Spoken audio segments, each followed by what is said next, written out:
ഗ്രാമപഞ്ചായത്ത് മഴക്കാലപൂർവ്വ ശുചീകരണത്തിന് തുടക്കമായി. പഞ്ചായത്ത് തല ഉദ്ഘാടനം വലിയകുന്നിൽ പ്രസിഡന്റ് ഷഹനാസ് മാസ്റ്റർ നിർവഹിച്ചു. പകർച്ചവ്യാധി രോഗങ്ങൾ പടരുന്ന സാഹചര്യത്തിൽ പഞ്ചായത്തിലെ ആരോഗ്യ പ്രവർത്തകർ, ആശാവർക്കർമാർ, കുടുംബശ്രീ അംഗങ്ങൾ, ഹരിതകർമ്മസേന അംഗങ്ങൾ, തൊഴിലുറപ്പ് തൊഴിലാളികൾ, ക്ലബ്ബ് അംഗങ്ങൾ, വ്യാപാരി വ്യവസായ പ്രവർത്തകർ, ബാലസഭ അംഗങ്ങൾ തുടങ്ങി എല്ലാവരെയും ഉൾപ്പെടുത്തിക്കൊണ്ട് പഞ്ചായത്തിലെ മുഴുവൻ വാർഡുകളിലും ശുചീകരണ പ്രവർത്തനങ്ങൾക്ക് തുടക്കമായി. ചടങ്ങിൽ മുൻ പ്രസിഡന്റ് മാനപ്പ മാസ്റ്റർ സ്വാഗതം പറഞ്ഞ ചടങ്ങിൽ വിദ്യാഭ്യാസ standing committee chairman N Muhammad അധ്യക്ഷനായിരുന്നു.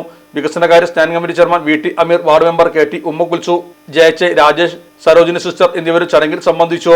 ഇലക്ട്രോണിക്സ് ഗൃഹോപകരണങ്ങൾ വാങ്ങുമ്പോൾ വിശ്വസ്തതയ്ക്ക് നിങ്ങൾ പ്രാധാന്യം കൊടുക്കാറില്ലേ? എങ്കിൽ വരൂ സോഡിയാക് ഇലക്ട്രോണിക്സിലേക്ക്. മറ്റാർക്കും അവകാശപ്പെടാനാവാത്ത 35 വർഷത്തെ സേവന പാരമ്പര്യമുള്ള മലപ്പുറത്തെ ഏക ഷോറൂം. എല്ലാ പ്രമുഖ ബ്രാൻഡുകളുടെയും refrigerator, washing machine, LED TV, mixie, oven തുടങ്ങിയ ഗൃഹോപകരണങ്ങളുടെ വിപുലമായ ശ്രേണിയിൽ നിന്നും തിരഞ്ഞെടുക്കാം. കൂടാതെ നിങ്ങളുടെ പഴയ പ്രൊഡക്റ്റുകൾ എക്സ്ചേഞ്ച് ചെയ്യാനുള്ള അവസരവും, ഒപ്പം ഏറ്റവും മികച്ച വിൽപ്പനാനന്തര സേവനവും. മലപ്പുറത്തിന്റെ വിശ്വസ്ത home appliances partner Zodiac Electronics, traffic circle, Kottappadi, Malappuram.